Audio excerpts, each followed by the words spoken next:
Dangle Podcast. Powered by Sports Interaction. Canada's Sportsbook. S-D-P. The Steve Dangle Podcast. With your hosts, Steve Dangle, Adam Wilde, and Jesse Blake. Let's go! Some sweaty pits there, my friend. Are they? Yeah. Yeah. Some sweaty pits. Let me lick them. Okay. Let me lick it. Let me lick it. No. Get away from me.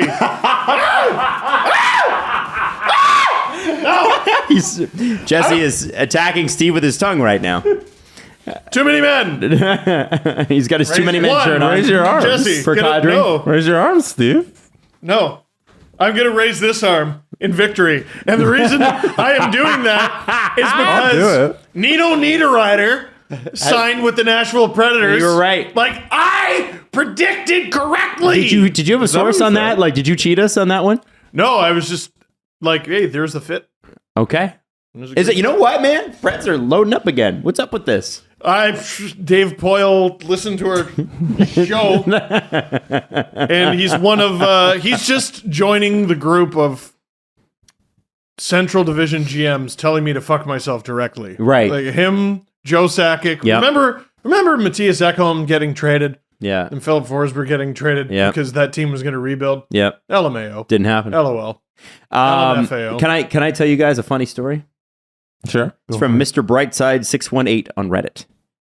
Oh, He's got a funny story. sure. And it actually is just a fact. It's a fun fact.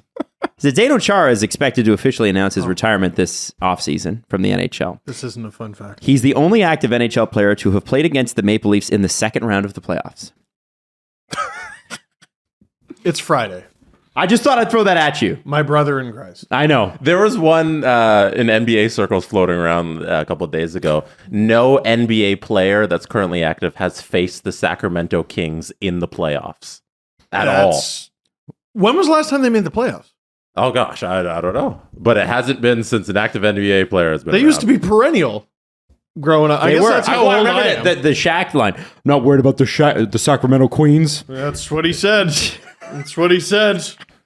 Last time the Kings were in the playoffs was 2005, 2006. Wow. They were. Wasn't Vladdy Divac and like who was on those teams? They were Wasn't good teams. Peja Stojakovic? That's who it was. Yes. It could have been both. I don't know. I just remember them being very, very, very good. So they haven't made the NBA playoffs since Crosby and Ovechkin's rookie year in the NHL. Wow. Holy shit, Damn. Orphan enough. That dude had a whole career. They had Vladdy, they had Chris Webber, Doug Christie, Mike Bibby, Doug Christie. Hato Turkoglu. Oh, Haydu when he was good. That was in his Haydu days. Oh no, that was the 01-02 Sacramento Kings. Vladdy, Chris Webber, Peja, Doug Christie, Mike Bibby. Chris Webber, Matt, never got his due. Chris Webber was so good. He was so good. But he never turned into the guy that I think that they thought he was going to be. But he was so good. Well, he made a mistake in college, so let's hold that against him forever. Yeah, he called the timeout. How dare he? Idiot. Yeah, because he had such a high ceiling, like rookie of the year coming out of that, and then he was part of that great NCAA team. And then was that in Michigan? Never. Where did he call timeout? Was it Michigan? I don't know. Who did he play for? Chris Webber.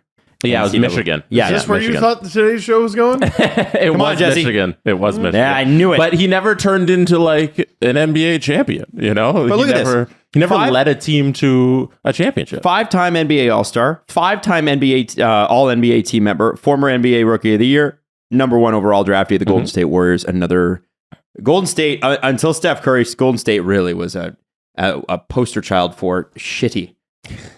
They traded, didn't they trade? They were the ones that traded Vince Carter to Toronto, right? They did the pick swap.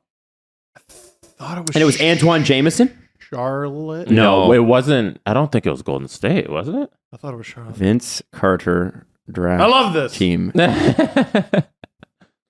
I'm looking up something else. What? Oh, selected by the Golden State Warriors. Yeah, and well then they done, traded Adam. him for some reason. They did a swap with the Raptors. The Raptors picked Antoine Jameson. I don't know why that trade ever happened. Yeah, no, that's very confusing. Like, why didn't you just pick the people you wanted? Right. Mm-hmm. But sometimes you like guys in the draft, you know. But So- back to Chris Webber. We never had that conversation. Sure. That's your #1 overall pick. Mm-hmm. you never win an NBA championship, you're never the best player on your team to lead a team deep into the playoffs. That's a failure of a career. Wow. That's for a number one pick. For a number one overall For most pick. people, it's like, hey, you did pretty well. Yeah. Wow. Just in terms of expectations, he fell short. Wow.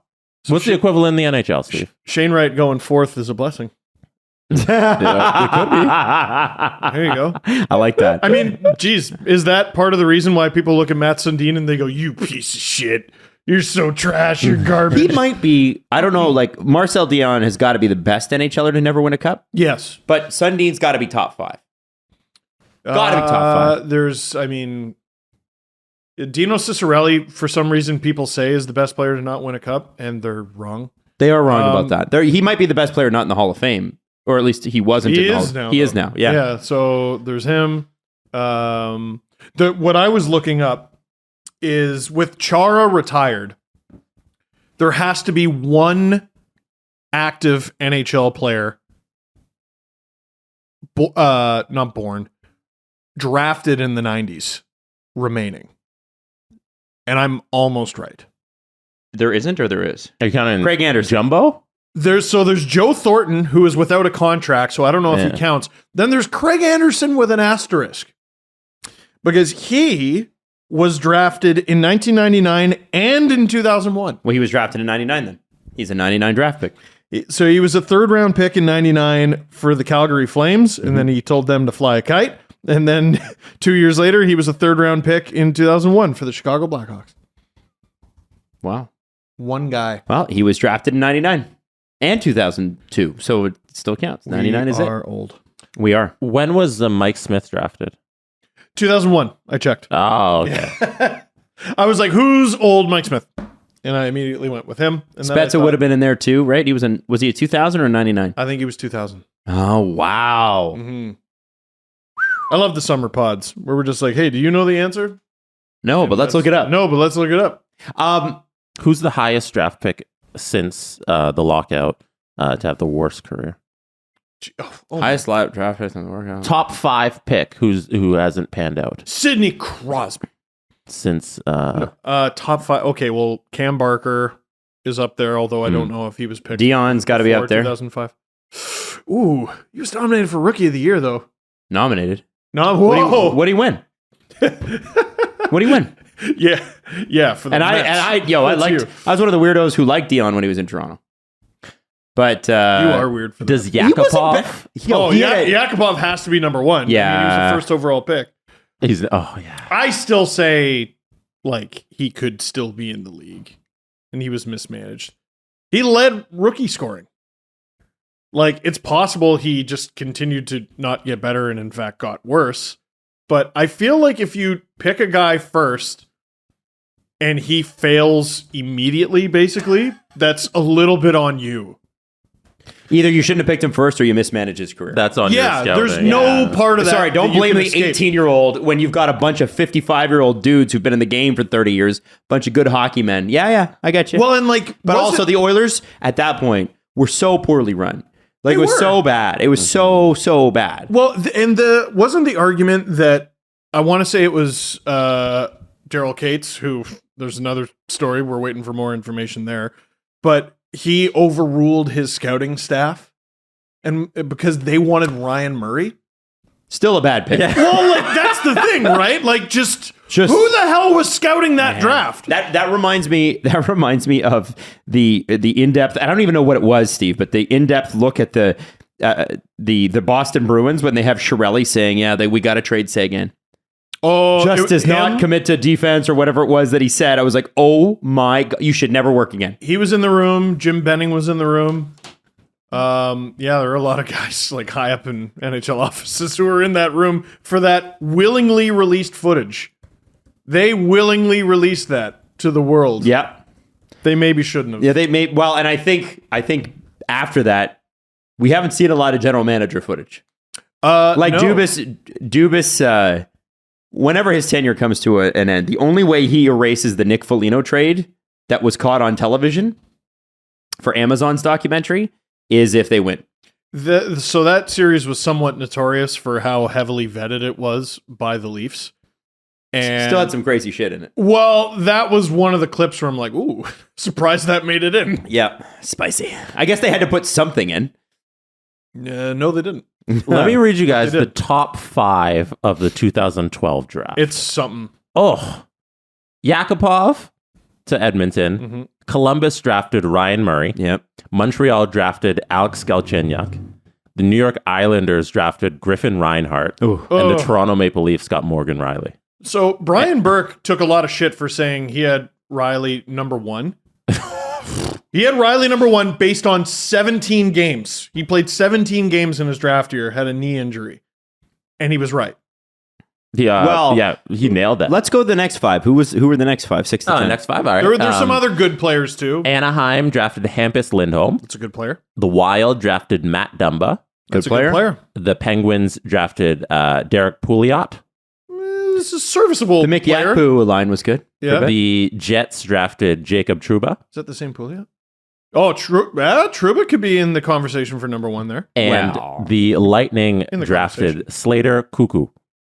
With their with their first round pick of that draft. They had 2? Go look at who they picked. 19. I And hated number it. 19, Andre Vasilevsky. Yeah. The other argument there is Philip Forsberg at, I think, 12. He was picked.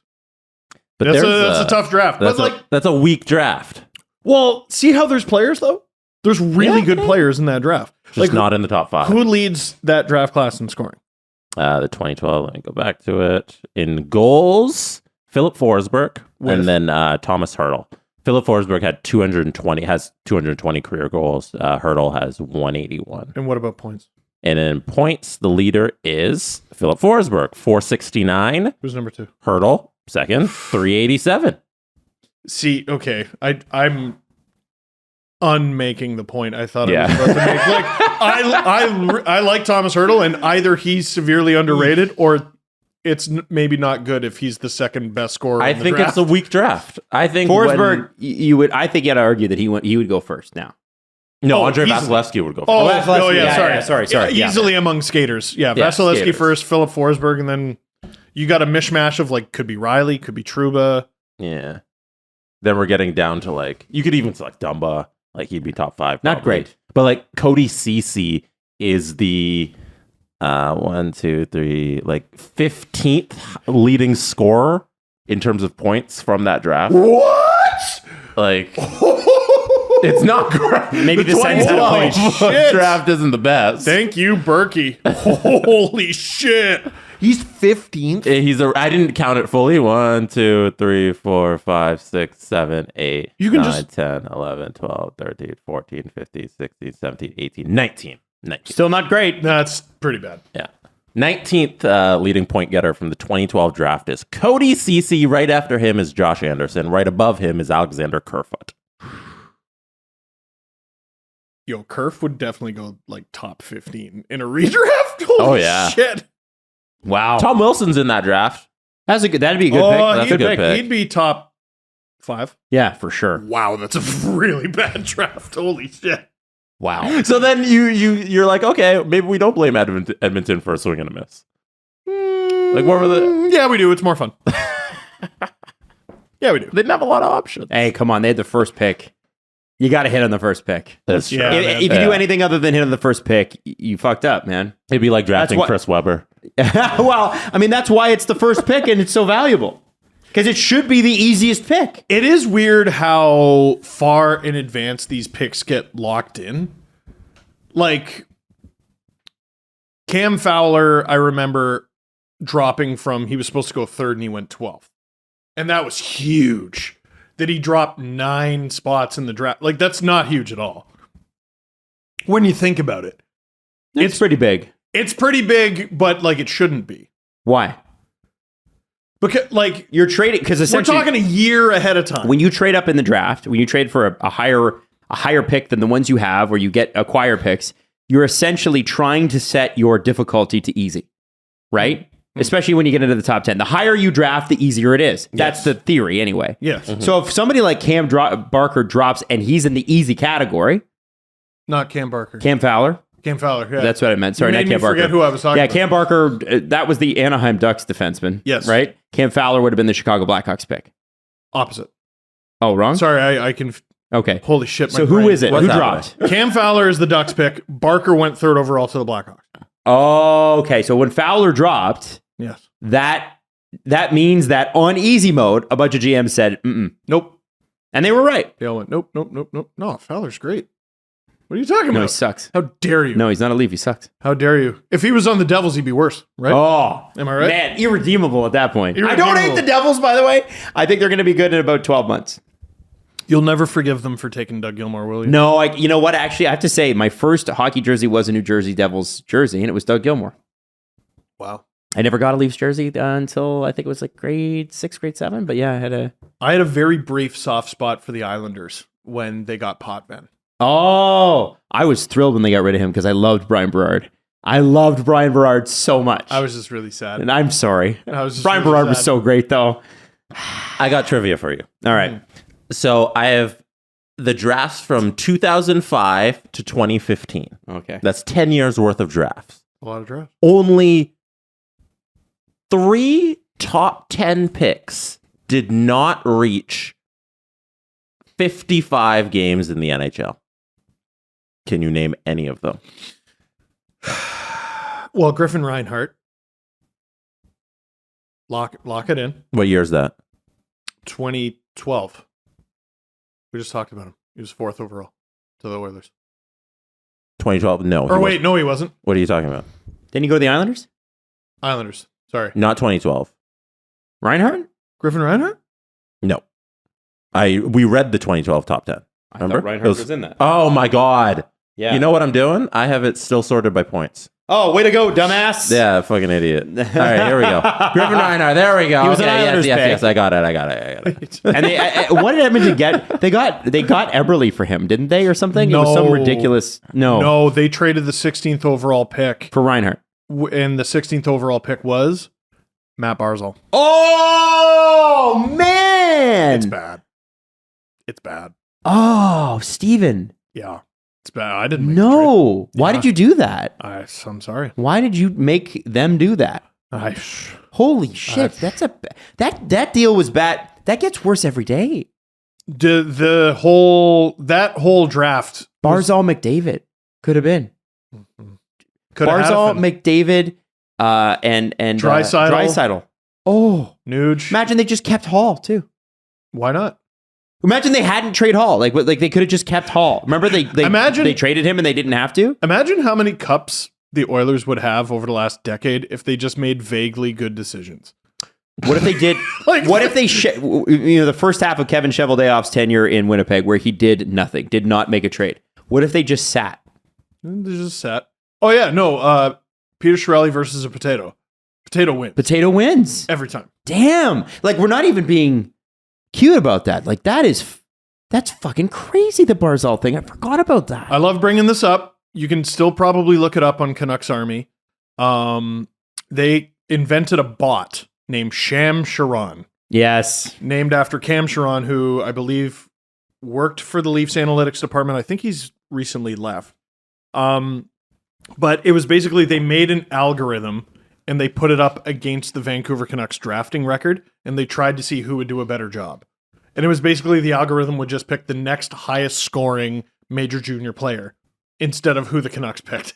Oh. And the bot, Sham Sharon, kicks the Canucks' ass. You got to go look it up. I wish they would still do that. I really hope they bring it back. It's been a long time. Stuff like that, man. The Nation Network, when they did that stuff, man, it was so good. It was so I want to good. say it was Thomas Drance and someone else. Yeah. Yes, Jesse. So you got one. Okay, Griffin Reinhart. What are the So re-up from me here. 2005 to 2015, Yeah. there are. I'm gonna expand it a little. There's 6 players to not play 69 games in the NHL. Whoa. 6 top 10 picks, I should say. I should add that. They're 6 top 10 picks to not play 69 games in the NHL. Who are they? 69.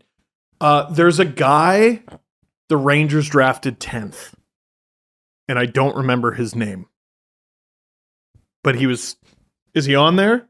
The Rangers drafted 10th. Let me see if he's on my list. I don't have a full list. The hell is his name? And I remember he was ranked like in the 40s, and draft experts were like, you have nailed it. The Rangers drafted this player 10th. I'll give you the name. Dylan McIrath. McIlrath? Dylan McIlrath. Yeah, I remember that name. McIlrath? It's not spelled the way you think. No, it's spelled McIrath. Yeah, no. It should Dylan be- McIlrath. That's how you should pronounce it. Nick Irath is so much better. I like it. Dylan played 66 career NHL games, 3 goals, 2 assists. That's it. Still got to the show. 121 penalty minutes. Oof. Well, he's like, I'm going to make it somehow. Filatov played more than 69 games, Nope. I'm pretty sure. He's a member of the list. Wow. Yeah, there you go. Really? Nikita Filatov, 53 career games for Columbus. Is it top 5 or 10? Top 10 picks.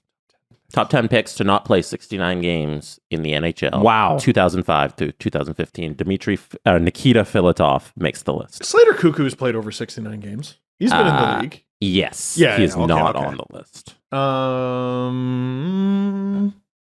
Let me triple check.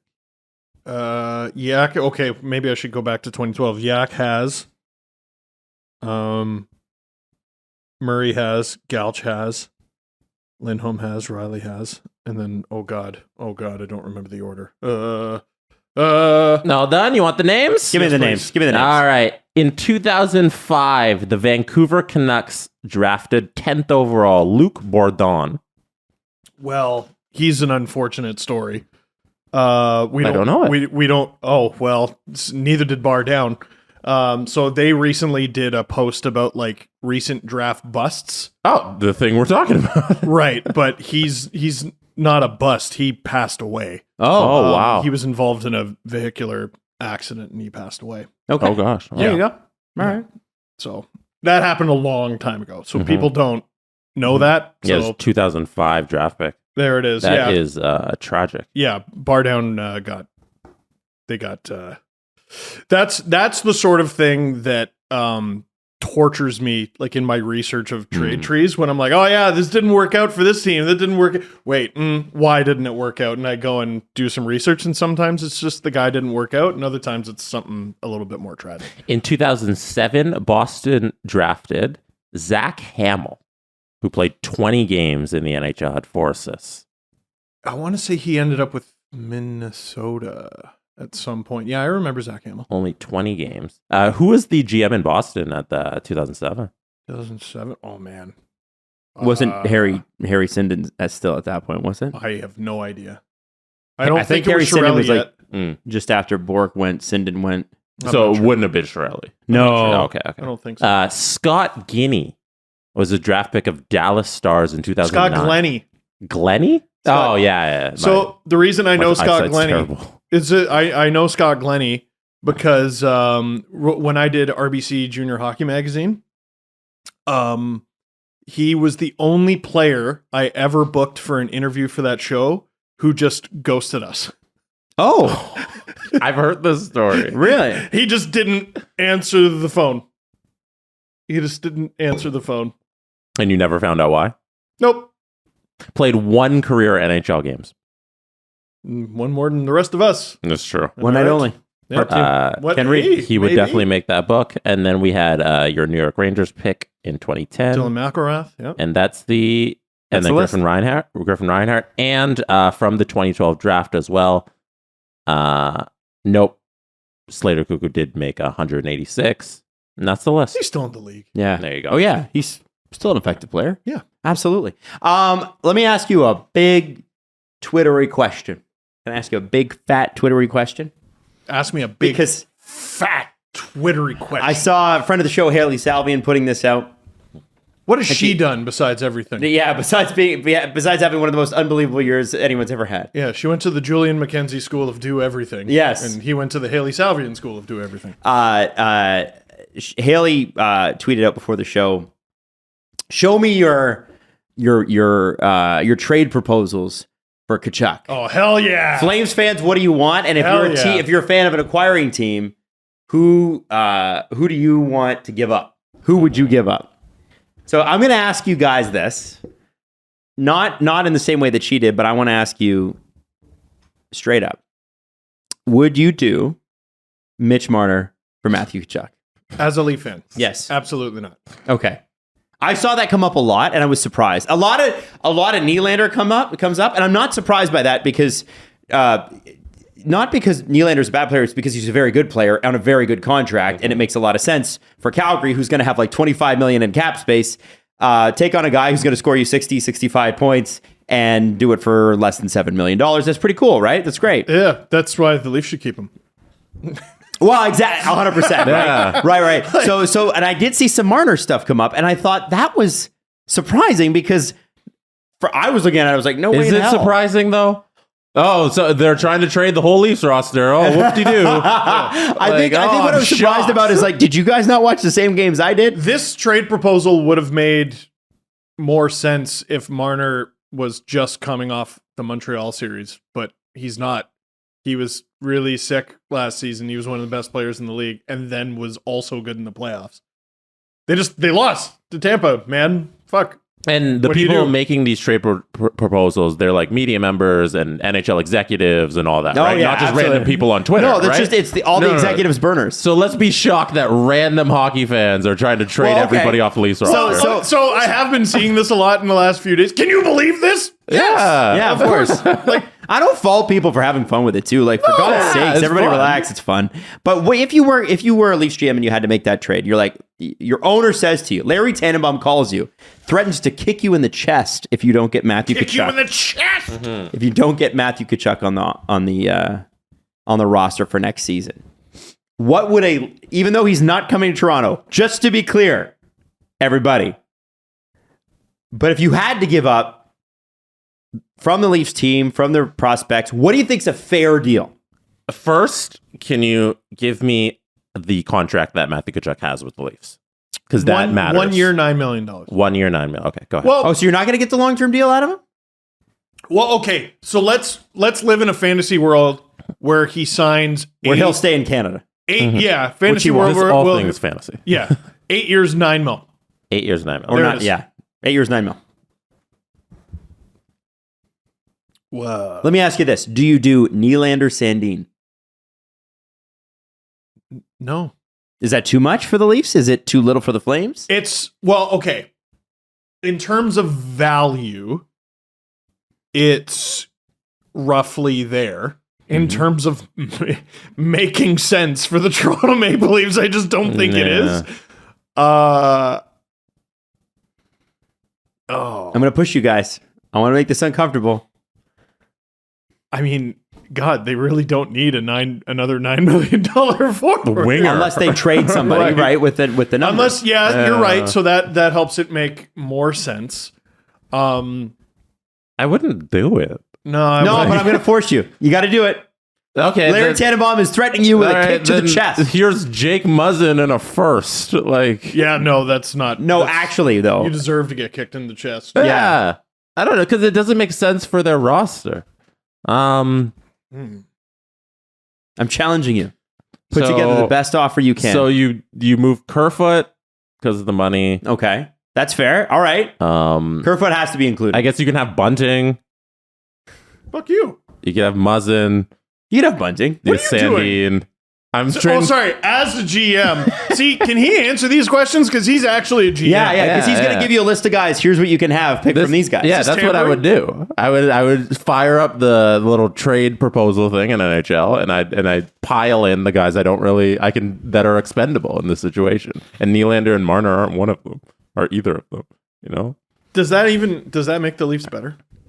No, getting Tkachuk isn't what they need to do. No, I think everyone thinks we're one snarly player away from winning, and that's just not Winning how it works. around. It's not how it works. man. No, this team that is currently constructed is 2 goals away from winning around. Is Matthew Tkachuk a goalie, and I didn't know that?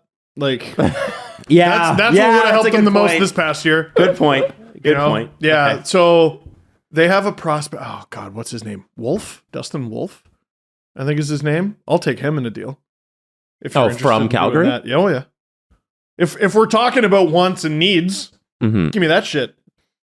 Okay. The Leafs have one of the, in terms of prospect rankings, they're still like 11th on a lot of lists in terms of system, but their goaltending is like in the bottom 20s. It's just terrible. For what? For in terms of prospect strength. That's surprising to me because they have so many guys. Yeah, but they're not necessarily good. Yeah, yeah. It's you could sign all three of us to the Leafs organization. It doesn't make us good, Right. I look. Hey, there's prospect Jesse Blake, who's played 5 total games in his whole life. Yeah. He's big though. He's big. He's got a big wingspan. They'll draft me purely for size. That's right. You know what? Stick me out there. I see potential. You'd have done well under the Burke and Nonis years, man. Oh, yeah. Big wingspan. So Jesse had to throw a good rabbit punch, and you're good. just a little grab him by the collar. Oh yeah, I like that. Okay, so then let me say this. Let me reframe it. I knew you guys would hate that exercise, which is why I did it because I enjoy watching the two of you squirm. It was fun. Correctly pick. All of us are going to pick a team. Correctly pick the team that Matthew Tkachuk gets traded to. The Detroit Red Wings. Oh, You go. well, my guess is the St. Louis Blues. I'd hate the Bruins, but my guess is the St. Louis Blues. The Bruins. You think he's going to the Bruins? Yeah, I do. Makes too much sense. What could they possibly give up to get him? Like outside of honestly, I'm trying to think of the kids they've drafted recently. They can't have the greatest prospect system. They've been too good for too long. What? No, because Calgary needs younger players back, right?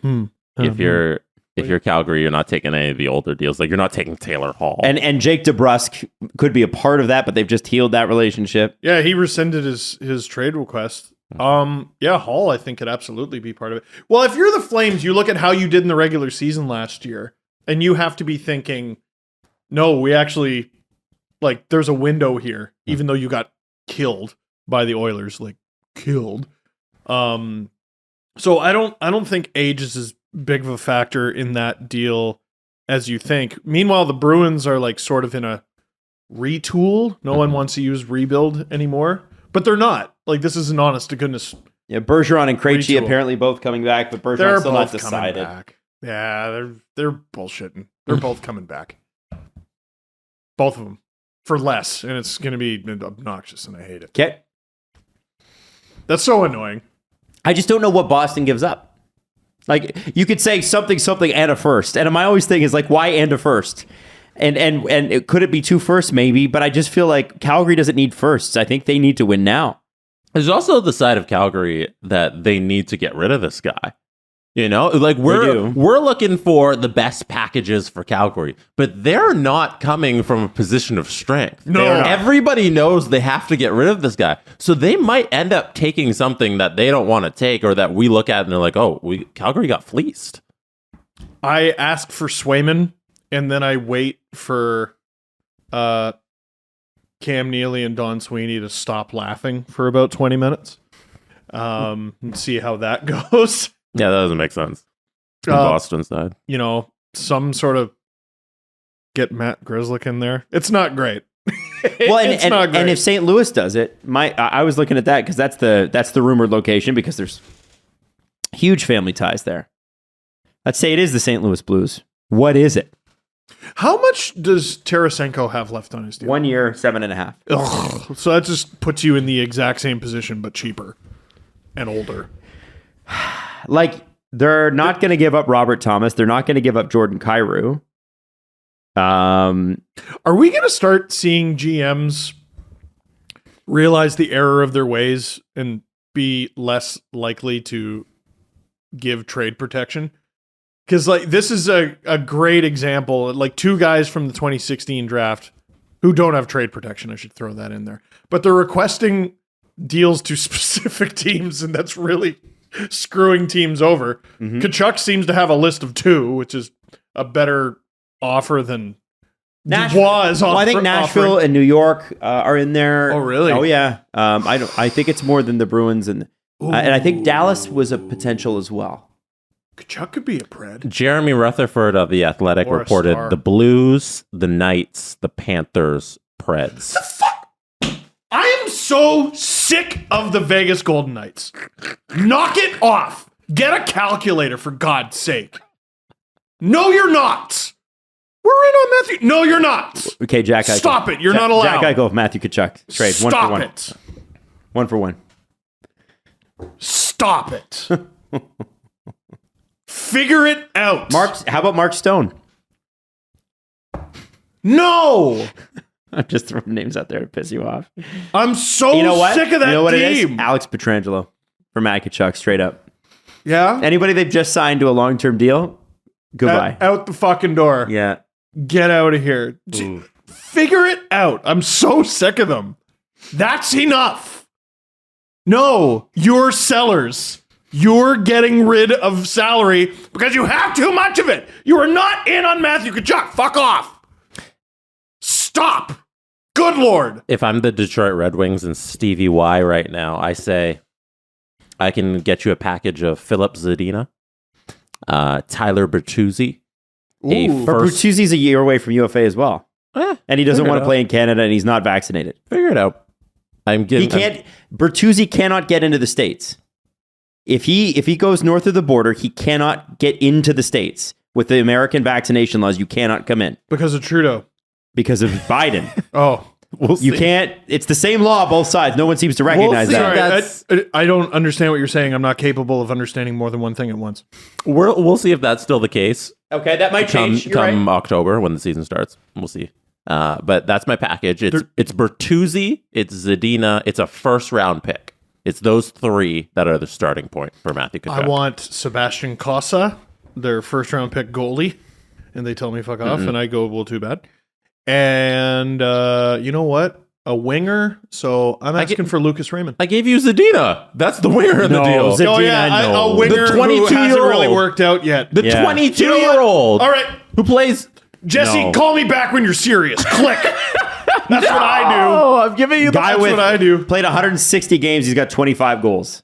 No way. 22-year-old. You traded Jesse. Lucas Raymond straight up for John Tavares. And you think you're going to get Matthew Tkachuk for Philip Zadina? Lucas Call me back Raymond. when you're serious. Lucas Raymond's on the untouchable list for the Red Wings. Well, then you put me on your uncallable list. Imagine they have conversations like that. That'd be good I bet they do. I a bet good they line. Imagine Stevie it's just Y's got like knee slappers for Ken Holland. it's socially awkward old guys calling each other and then trying to lay insults. I'm sure it is pretty Ken awkward. Holland. Where did I get Ken Holland from? Sorry. Yeah, you know. Not Ken Holland. Not True Living. Ken Holland. Yeah, that For a one. living, yeah. The other Alberta guy. GM. Yeah. Boston Pizza. That's correct. Yeah, do people know that? They Canadians. Know that. He was on fucking Dragon's Den for 6 seasons or whatever. Yeah, so Brad Treliving's dad owns Boston Pizza. Oh, yes, that's right. Yeah. I feel like people don't know that. Yeah, I think they don't. Didn't No, people have watched Dragon's Den. And Mike Comrie's dad and parents own, I think, the Brick. The Brick. Yeah. Yeah. There's some wild ones where you're like, whoa, really? Crazy. Well, that's like because he wasn't like a big time NHLer. He was sort of mid tier for a while, and he was with Hillary Duff, and people were making fun of him for being like a kept man, Like the poor one or something. And it's I'm like, shut no, No. not quite. No, they're actually there's actually room for both of them to be fabulously rich. Yeah. Believe it or not. crazy, crazy story. Yeah. Man, the weird shit that people try to picket people for. Like, it's weird. That's weird. I don't know why that would be a problem anyway. If your partner's richer than you, great. Like, if they're super rich, fantastic. Oh, you're wealthy? Oh, it must be a big problem. Man, that really strikes at my manhood. I would sure hate to jump in my McLaren every morning that I didn't pay for. That'd be man. great. That fucking sucks for you. But what of my pride? Hey, Oh, God. Jim Treliving was on Dragon's Den for 15 seasons. no, People know Jim Treliving. no, they don't know. And he doesn't look exactly like Brad Treliving. Not even exactly at all. Exactly. They look so much alike. It's kind of... Don't a bit. A bit. It's his They look a son. lot They're alike. fucking twins. That's how genes work. Um, Leo is the mailman's dad. Yeah, he Or definitely son, is. sorry. he looks like his mother. He does look like his mother. Yeah. I'm not trying to be insulting. He just Blonde looks like hair, his blue eye. And his mother is dark hair, brown hair. What the fuck? mother. He has your eyes. You're the blue Yeah, eyes guy, yeah. right? Kind of. Yeah, you got Well, blue eyes. Her mom's got blue eyes, though. Oh. Yeah, damn. He's got my shoulders. Sorry. So I saw it recently. I'm like, got Hopefully he doesn't have your back. one. Fuck. Hopefully. No, he doesn't. That kid's built like a brick shit house. Ian Scott. We got a David? David? David who? Bastel? What about him? Does he not have Oh, to we come got to the have show? him on, right? Yeah. Hey, David, you want to come on now? Hey, remember, as always, in the description of this video or of this podcast, you can find safe gambling strategies. As always, we ask 19 plus, please play responsibly. Let's bring on David. Good job. Who? Dave Bassel, sportsinteraction.com/SDP. And Dave, there's a lot going on this weekend. Yeah, tons going on, of course, Adam. French Grand Prix is big on the weekend. It's really turned it up. Yeah, exactly. F1 has kind of skyrocketed at Sports Interaction. I think it's a lot to do with the Netflix series, and people are starting to go, hey, this is pretty cool. I've always liked it. I'm big into NASCAR as well, so that's a big event in France. PGA Tour, some MMA as well. CFL football, Bombers tonight. Saskatchewan on the weekend, Blue Jays in action. So tons going on, even though it's kind of known as a slow last couple weeks of July, so to speak. We got the Blue Bombers from a city that you've never heard of called Winnipeg, taking on the Edmonton Elks. Now, here's the thing. The last time we brought up the Blue Bombers in this segment, it was versus the Argos, and Dave said, take the Blue Bombers all the way. What happened, Dave? Well, the Bombers did win, but the Argos had those points. Remember? That's right. That's right. Yeah. So 7.5 point favorites. The Bombers are in Edmonton today. Edmonton might be one of the weakest teams in the league. I think they're the weakest team in the West. 7.5 is a lot of points, but I'd still side on the side of the Winnipeg Blue Bombers. Surprise, surprise. I know you're a Jets season ticket holder. Are you also a Blue Bomber season ticket holder? No.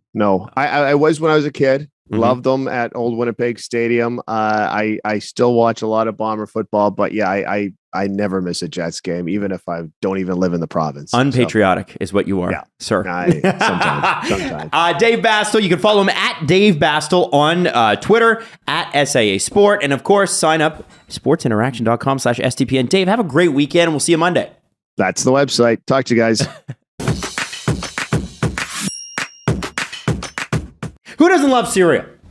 Bad people. Exactly. The crunch, the sweetness, the way you can accidentally eat a whole box or sneak it in as a midnight snack. But then you grew up and adult cereals were boring or tasted bland or kind of got soggy.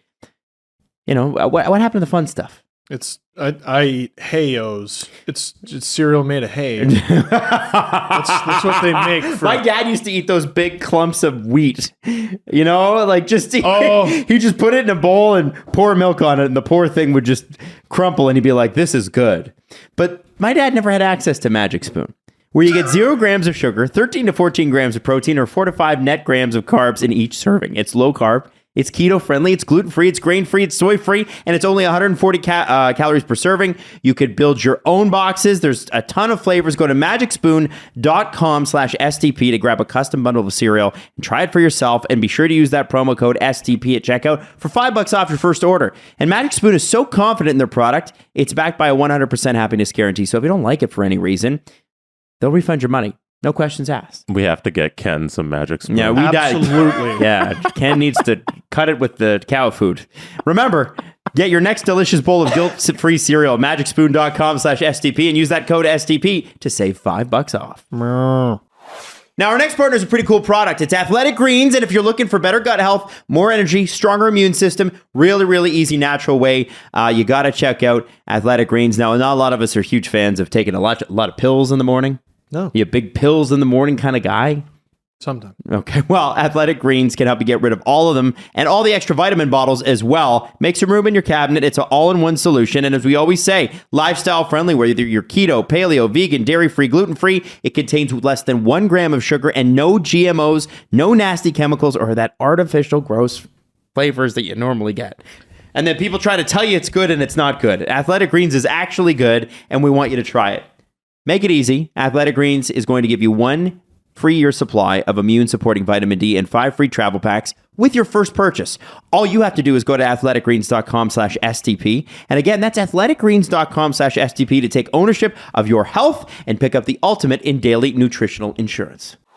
All right, so This guy said who? I was like, wait a second, what? And I realized it's Friday. I'm like, oh, we have to have Dave on. Oh, yeah, I was like, I thought you were trying to tell me that Dave Basta was like a prospect in an organization. I'm like, maybe. I don't know. I'd do him for Tkachuk. He's a youthful guy, but I didn't think he was like, you know what I'm saying? No. Oh my god. Anyway, Ian Scott, prospect from the Leafs organization, had to retire at 23 years old. He's just such a tragic story. Man. Injuries, man. Injuries. Yeah, he WHL goalie of the year. We were actually just talking about the Leafs prospect pool. I mean, he was near the top. Mm-hmm. He had a hip injury, surgery, I believe, that kept him out a full season.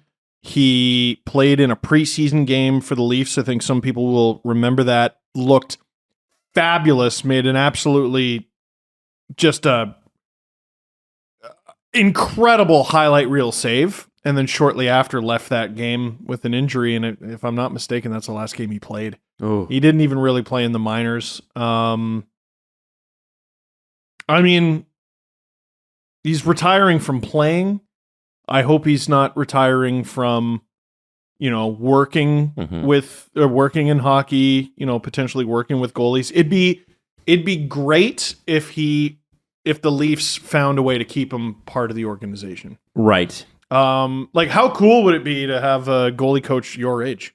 Oh, Yeah, who can understand you a little bit? Yeah. That'd be great. Understand you a little bit, relate to a little bit more. And I mean, he clearly had all the tools there. I think there's a real unique opportunity there. And, most importantly, I hope he gets his health in check because, I mean, Jesus, your hips kind of the center of everything. Yeah, man, it's a sad story, but it's one that I hope gives him some peace. Absolutely. We also have more updates on the Hockey Canada situation, scandal, whatever you want to refer to it as. Now, Katie Strang did another in-depth article going into sort of what happened the night of with Dan Robson and Ian Mendes. And I'm going to let you read it. I think rather than recanting it, I think it's better that you read it because they did all the work to find that story. It's just come out, and it would be. I think what you need to know is, we're not doing it justice, and it also goes into very specific details. A few rather alarming specific details. Yeah, which shouldn't really come as a surprise given what we're talking about here. But it's it's somebody who was pretty close to the event, and as this continues to unravel, it's been very interesting in this country that. I mentioned the politicians all uniting on the same team for this one. Yeah. So have all the national newspapers. All the newspapers, right or left leaning or mid leaning, whatever you classify one of them as, they've all led with this story every day for most of the past week. Sometimes there's just a right and wrong. Right. And isn't that it is nice to see that. Mm-hmm. And like I said before, it's nice to see a consensus sort of. Nobody took this and politicized it. Yeah. Nobody's stepping up and going, wait a second, Hockey Canada, those are good old boys and you don't understand. I think this is it's a bit of a mea culpa. I think it's a long time coming. And I think this is an opportunity for a huge reset in this country. And with our not our national sport, technically lacrosse is a national sport, but you know what I'm talking about. Fighting with Twitter already. With the sport that is such a huge part of our identity. And I think that if it's done the right way, good can come out of this. A lot of good. Yeah, we were sort of talking about it beforehand, and I don't want to say the story with the 8 players has become secondary because it hasn't. But the big story here is. There's a rainy day fund for sexual assault within a government funded organization. Yeah, and since sponsors and fees. Since we've recorded the last podcast where we talked about the National Equity Fund, Hockey Canada came out and they said they're not going to use those funds to cover up sexual assaults anymore. High five. Which is, wow, guys, great job. Well, it doesn't mean they're not going to use other funds. They didn't say that. They didn't say at any point, we're not going to use funds to pay this out. I mean, obviously they're going to. But really, what you have to do is you have to report it to your insurance company. That's usually where lawsuit payments because come out. then the insurance company investigates and they don't want that. Yeah, so the problem, the big story here, or the story that has been born from this story, are the systemic issues.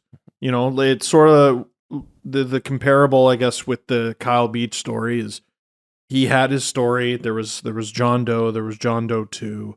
We didn't know all these details. And then the more that came out, it became, how did the Blackhawks allow this to slip through their fingers? And then how could this happen to another team? I have to interrupt you. I got to interrupt you. We just got a statement from Hockey Canada. Oh, right now. Right now. Can I read it? Okay. No. This just came out. Okay. Yesterday evening, Hockey Canada learned of an alleged group sexual assault from 2003 involving members of the 02-03 national junior team after being contacted by Rick Westhead of TSN/CTV National News with disturbing details about the alleged incident. Mr. Westhead informed Hockey Canada he has spoken to multiple witnesses who provided him with explicit descriptions of an assault following an interview with Conservative MP John Nader, who is in possession of the same or similar information. The details in Mr. Westhead's email were deeply disturbing, and Hockey Canada immediately contacted Halifax Regional Police, as Halifax was the co-host city of the 2003 IIHF World Junior Championship, and also notified Sport Canada of the information shared with us. We have urged Mr. Westhead to immediately speak to police and encourage his sources to do the same. We also implore MP Nader to contact authorities with any information he or his office has received on the alleged group assault. Hockey Canada is committed to bringing an end to a culture of silence in hockey. This is why we are publicly calling on for anyone with knowledge of this incident to come forward to police, and we are being transparent in how we learned of this alleged assault and the steps we are taking to address it. Prior to receiving Mr. Westhead's email 2 weeks ago, Hockey Canada staff heard a rumor about something bad, quote, this is a quote, something bad at the 2003 World Juniors, but were given no details of any sort. We immediately reported this information to Sport Canada. In order to learn more, Hockey Canada hired a third-party investigator to try to find more information. They were unable to learn anything before we received details mentioning this in the above email from in an email from Mr. Westhead. We believe the alleged incident from 2003 should be investigated by the authorities, and we urge police to open an investigation into this disturbing situation.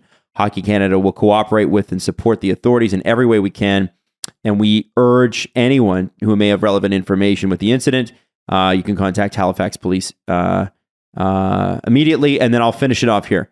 Hockey Canada wants to hear from anyone, past or present, who feels they were the victim of mistreatment, sexual violence, harassment, or abuse by someone affiliated with their organization. And then it says you can reach out to Canada Sport, whatever, and like it gives a bunch of contact information. Holy shit! So that's why I interrupted you. Obviously, that was pretty big.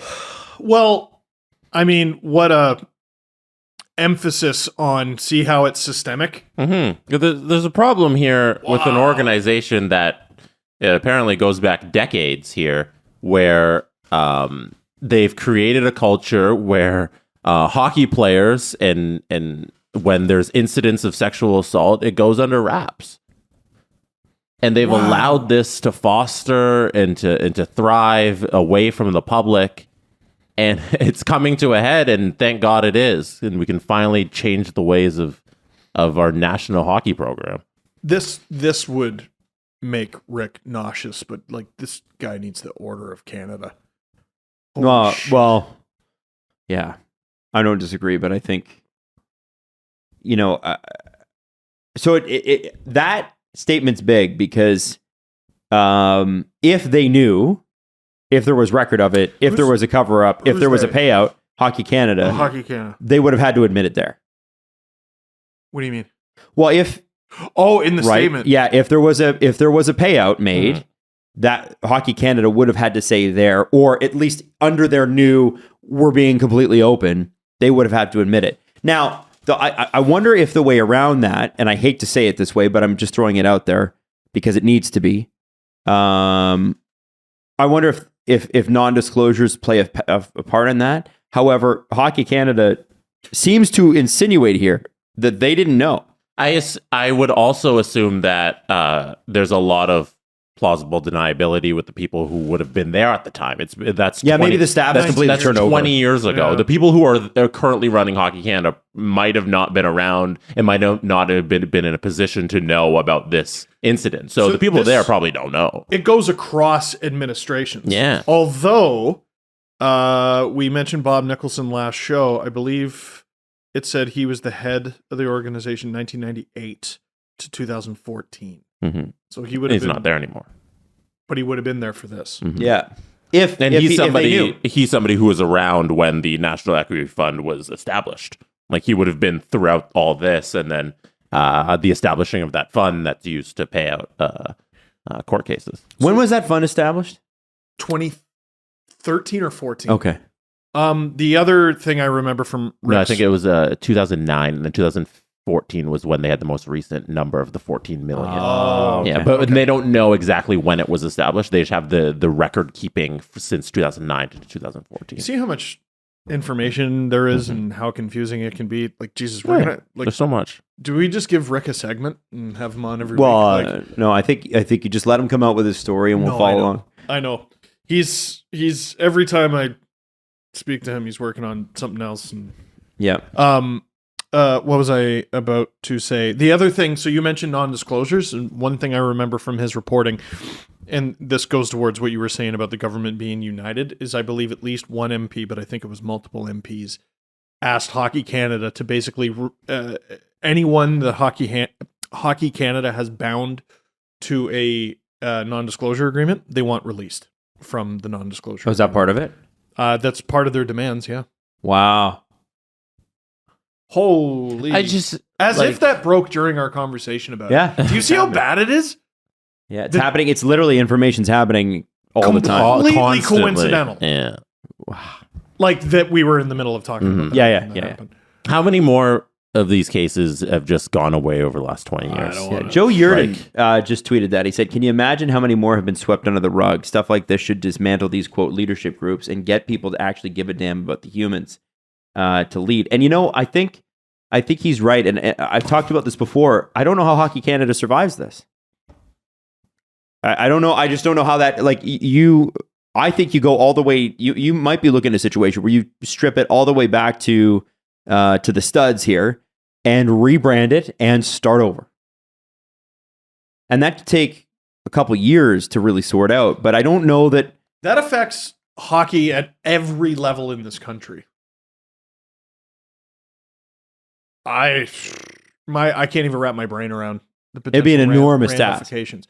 Like I'm thinking about, like just for example, an organization like the Whitby Wildcats, minor hockey organization in Durham region. What is their connection to Hockey Canada? What do they get from Hockey Canada? What do they give Hockey Canada? And then if Hockey Canada were to disband, then what? Well, I think you'd have a successor organization ready to jump in. So I think what you have is you have Hockey Canada sort of like a rump, and then you have whatever is the next version of it, because it will be, you can rebrand it, you can repaint it, you can call it whatever you want. The next version of whatever Hockey Canada becomes will be an extension of this one. It will just be there will be a clear line in the sand where nope, we're not this anymore. Right. And so what they'll have to do is maintain. And then while they're maintaining and holding their ground on continuing youth sport in this country and continuing to develop hockey players, they got to be building a program for the next. And then whoever the leadership group is going to be the bridge between the two organizations. But that's what's going to happen. A theme throughout this, though, has been Hockey Canada's complete lack of preparation. Right. And that's the thing, is that these guys are all gone. Like the whole leadership executive, you're gone. Are you guys? I'm embarrassed. Are you guys not embarrassed? Because this is worldwide news, guys. Yeah, this is like my national hockey program. Like I'm Canadian. This is Hockey Canada. I care about hockey. Yeah. And like this is if you're another country, if you're somebody in Sweden, you're like, oh, hockey. The national hockey program in Canada covers up sexual assault and has done this for decades. Wow. I'm embarrassed as a Canadian that this organization has been run like this for decades. I think there's a lot of people at the helm of their own respective national hockey agencies wondering, what do we got? Like, what don't we know? What do we know? Sure. And like, I'm not trying to play like, well, don't throw stones. Yeah. Like, I'm just.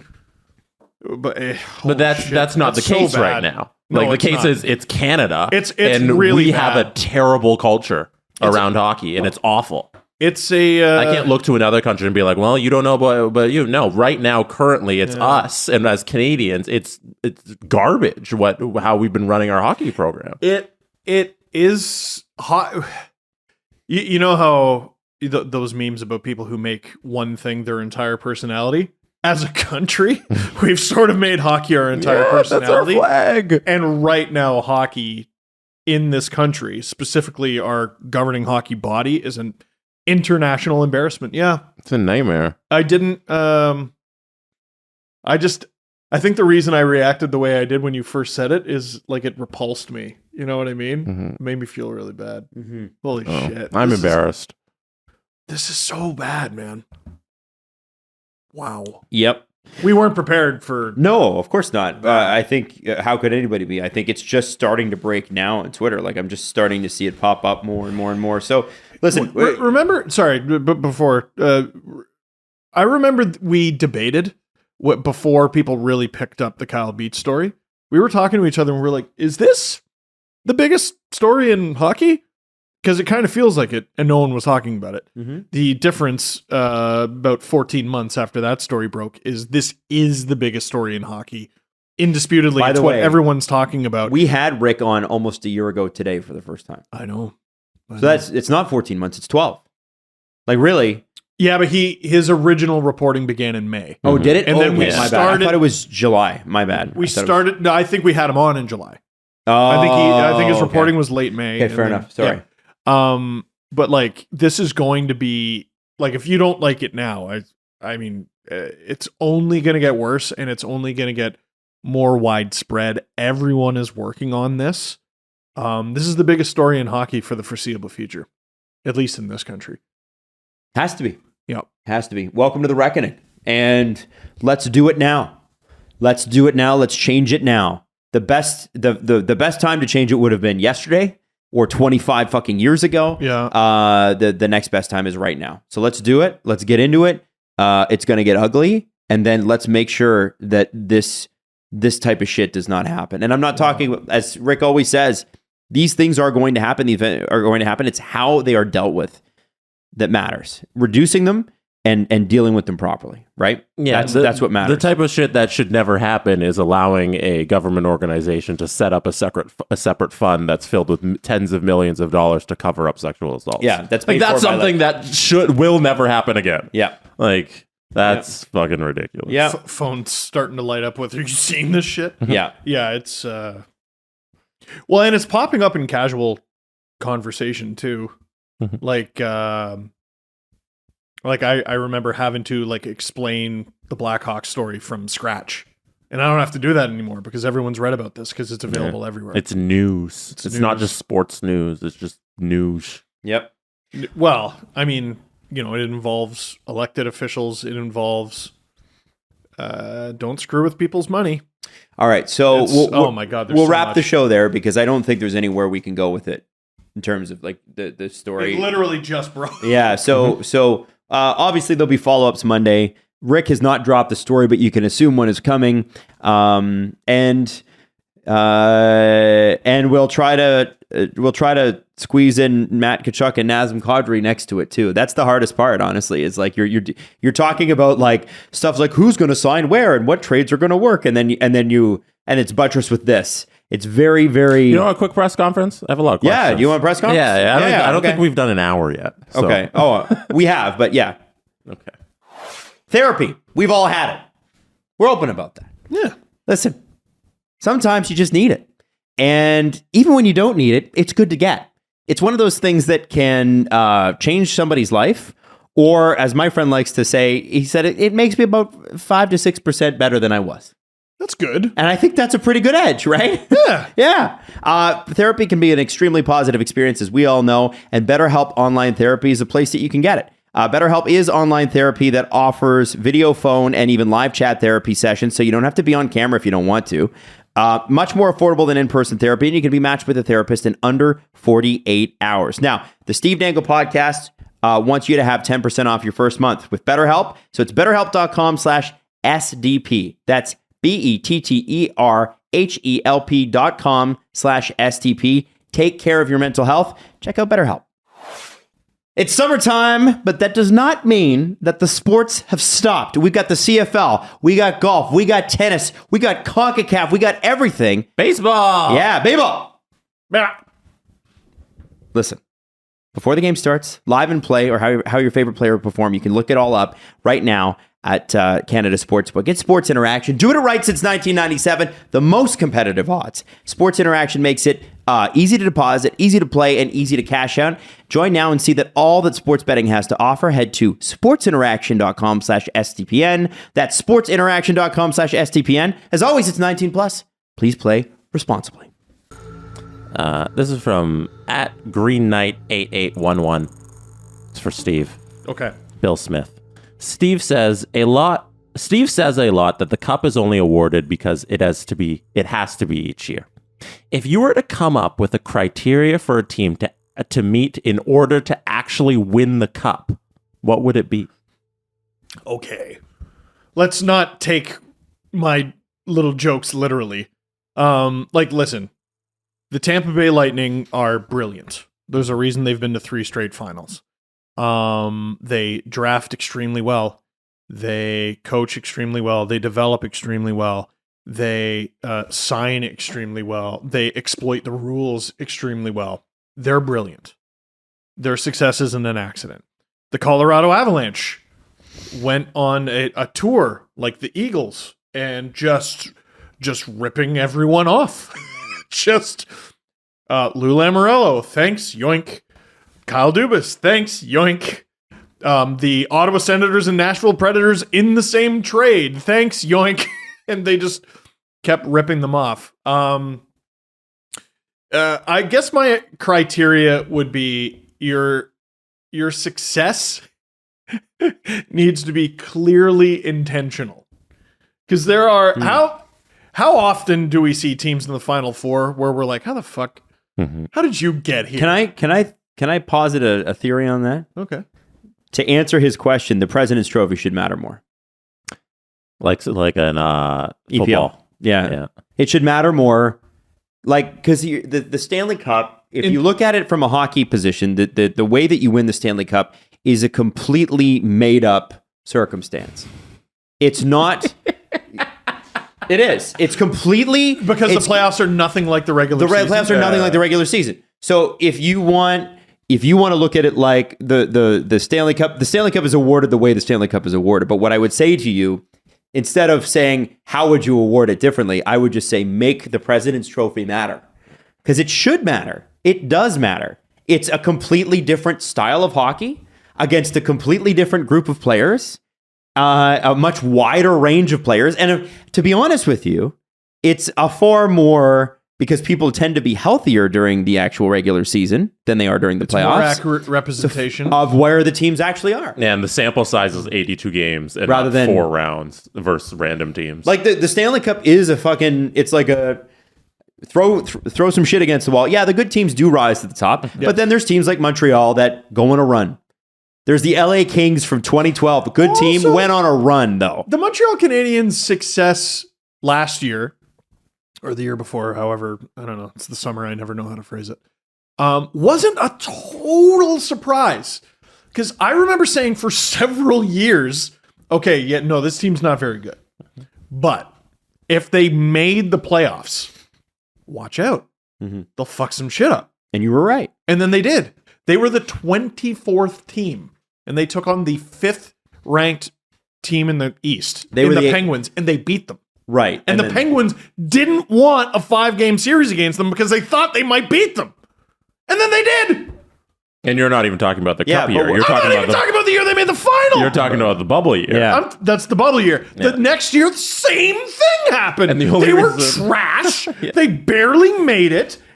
All the way to the final. Right. Canadian division is what got them into the playoffs in the first place. But this is my point. You're proving my point. No, I know. The reality is, in a completely fake instance that doesn't exist, Montreal's good.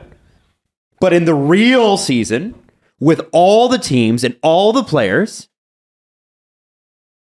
where everybody is playing on a level playing field. Everybody. I think what you're talking about, though, is a league issue, not a team issue. No, I'm not talking about an issue at all. All I'm saying is the guy has asked you if the Stanley Cup's awarded because it has to be, which is a joke, and I know you're tongue-in-cheek about that. Yeah. What I'm saying is the fact that we completely fucking ignore the President's Trophy because, well, that team didn't do great in the postseason is bullshit. It's 82 games. It's 8 months. That is a significant award for a team to win. It feels unique to North America, doesn't it? It does. That we ignore the regular season We championship. just don't care. And like in baseball, if they make the wild card game, they're fucking celebrating with champagne and cigars. Yeah. No, baseball's the worst example of what you're talking about because they play so many games and it can come down to one. Your first game could be a fucking 1-game series in the wild card. 3 or 162. No, but 163 is the wild card game. Oh yeah, you can play right? 163rd game as Toronto Blue Jays. You miss by 1 game. You know, it's fucking awful. And you could play a team that's 10 games ahead of you. And boom. Yeah. And that's then what I mean, though. It's completely artificial, though. Yeah. The wild card is completely artificial. Meanwhile, in Europe, we are top of the league. Say, we are top of the league. That's right. And here it's we don't fucking care. Yeah, but they have tournaments. Wake me up in April. Like UEFA, and other Champions League, whatever it is. They have their own tournaments where the top teams from those leagues go to the quote unquote playoffs and play for another trophy. But that doesn't, like, we have CONCACAF here, right? Whereas, like, you win the league title and then you win the championship and then you go to CONCACAF and try to win that, right? And I think sometimes we for some reason people are like the President's Trophy, gross, disgusting. Well, it's because ew. the President's Trophy winner has rarely gone on to win the Stanley Cup. So There are two different awards. They're 2 different seasons. It's become meaningless. Like the Florida Panthers won the President's Trophy this year. Does anybody look at the Florida Panther and say, you know what? Those guys are champs. Gives a shit. No, the Florida Panthers are champs this year. They are regular season champs. Yeah, see? See, but that's the wrong attitude to have. I think you give them their respect. Yeah, but how do you quantify that when a team like Tampa takes a step back in the regular season to have more in the playoffs? Exactly, because it's a different season. They're 2 different seasons. If hockey is different from 82 games to the playoffs. If the Leafs were to win the President's Trophy this upcoming season and then lose in the first round, they would hold a ceremony to raise a monument of their failure. Yes. But we shouldn't look at it like that. We should say they were the best team out They of all were the the best teams. team in the regular season. They just didn't win in the playoffs. Nope. No. Lost when it mattered. Fart. It's like when TFC went all the way to the CONCACAF finals. People were like, well, they won the regular season and they won the local championship or like the North American one, but they didn't win CONCACAF. So nobody said, well, their other 2 awards are bullshit because they didn't win CONCACAF. That's the thing, is what I'm saying is we should celebrate every level of success, not piss on one to pump up another one, is what I'm saying. Yeah, but you're asking for society to change what they do It's just not value, and it's just not going to work. The NHL and the NBA, because it's the same situation, and I guess MLB could do things to make it matter more. Yeah. They could change the way they structure their regular season so that it's a celebration of the team who finishes first, but they've never gone towards that. Nope. Give us $300 And for mid-range seats, and your 2 favorite players are load managing. Fuck you. And here's the other thing, man. In EPL, you win the regular season title, whatever they call it. Those teams usually bought all the best players. There's no salary cap. It's harder to do in North American sports. There's salary caps here. Yeah. I don't know why. I don't know either. It doesn't make sense. Logically, it doesn't make sense. You can like the playoffs better than the regular season. Me too. Kind of like Europe for just being like, you're shit. Not only did you finish last, But your team's pouring your shit. But your team's pouring your shit, and you're going to go to your team's pouring your shit league until you earn your way out of it. I do kind of like relegation. Relegation would be cool. Relegation would be so cool. There's also so many leagues and teams here that you could do it. There are there are several NHL teams that next season should be playing the Hershey Bears. Yeah, you could, and losing to the Hershey Bears. And losing to the Hershey Bears. If you got the AHL and formed it in a different way, you could easily do a secondary league with a bunch of these players and teams. I'm not sure we answered the question. I think we did. I think we're great. This one comes from Scott Coleman. Next question. Who would win in a one-game playoff? Last season's Leafs roster or the upcoming Leafs roster? Who are you taking? Oh, man. Hard to know at this point. They're like the same. I think it's hard to know. Who'd they lose? Okay, they lost Mikheyev. They lost Is everybody Campbell. Ooh, Yeah, everybody's healthy. in net. Oh, fuck. Oh, shit. I guess. So healthy Bunting versus healthy Bunting. Yeah. I mean, is it healthy Murray? Why don't we even know what healthy Murray looks like? I don't know. This feels like the question is just, would you like Mikheyev and Campbell versus Yarncroke and Murray? What Like about- that's the only bloody difference. Really. Bell, you know. Well, and the Samsonov? fourth line. Yeah, but Yeah, like, no- he's not playing. He's no a backup. Spezza. Spezza was huge in the playoffs. Spezza's not there. Yeah, Obey Kubel could be. Like, are you upgrading that Stanley Cup position? champion, Nicola. Yeah. I don't know. I don't know. That's a really interesting question, but I think they're not finished yet. Okay. Ask us that opening night. Right now, I take last year's roster. Yeah, I agree. This is from Mason. Mason has a question for Adam Wilde. Adam, have you played the Uncharted games? No. I think you would enjoy the history aspect of them. I have not played them yet. Okay. I think the thing is that like I'll get into a couple different series. I love Far Cry. I like Ubisoft games for some reason. They're open world thing. Far You just Cry love Toronto. and Montreal. Yeah. And I love Assassin's Creed. Love Assassin's Creed. Although I never finished them. I'll like play them for a bit, and then the new Assassin's Creed, because I don't have time to finish. So I'll get like halfway through, and then a new Assassin's Creed's out. I'm like, well, better buy it. So I never finish any video game, like ever. The only game I ever finished was Grand Theft Auto Vice City. I saw a video on TikTok of someone who played Be a Pro in NHL so long that they scored 2,000 goals. Even on rookie, that would take you an eternity. I don't know. And you're playing 82 games, and you're playing all the shifts, and How and are many you people simming the shifts? play till retirement? Oh, there's people Like, that are that. there's an intense. end to be a pro, right? I've never gotten there, but I assume there is. Does it tell you that you're shit now? You're retired. Sorry, you're How many hours are your days? Like mine are 24. Like I don't how know. do you have that much life? Are you a time traveler? Do you have a time turner? And like do you get Hermione? forced into retirement because nobody assigns you, or is there like a button like Jerome McGinley? Or is there like a button? Or is there a button where you can retire?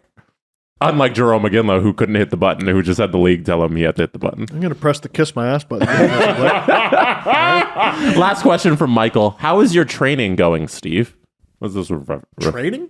They said, how is the training going, Steve? Are you doing training? You're working out in the Working out? garage. Like my exercise? Yeah. Oh, okay. That's what Michael wants to do. Working out Sure. your glutes and your It's, pecs. my ass is banging. Like it's great ass. I hold the door open with it, frankly. I do. It's I don't really get much back pain anymore. Neck's kind of fucked. But that's What? That's I don't know. It hasn't been the same since a car accident a few years ago. But I'm the most comfortable that I've been in years. Like pain wise. Besides your Painful- neck being pain-wise and fucked discomfort. from a car accident that you decided to just throw in there. Wow. That was very weird. Yeah, but like how often would I like hobble in here, or I'd talk Yeah. about like I'm recording this podcast standing up because my back's fucked. Yeah. So I remember and that. like Mhm. having to psych myself up to go to hockey. I was taking painkillers before and after. I would go to learn to play hockey. That's ridiculous. Oh my God. So, no, I've been working with the trainer, and he's got me feeling comfortable, and physically feeling comfortable, and aesthetically got a banging ass. There you go. Life's good. Life's good. It's good to be Steve Dangle. It's good to be Steve Dangle. I feel great, and I got a fat ass. Any questions? You hate to see him go, but you love to watch him leave. That's me. It's good. It's great. It's better than good, Really? Are you getting compliments from Mrs. Dangle? buddy. Yeah? All right. The Steve Dangle Podcast. Powered by Sports Interaction, Canada's Sportsbook. Follow the guys on Twitter at Steve_Dangle, at Adam WYLDE, and at Jesse Blake. Connection complete.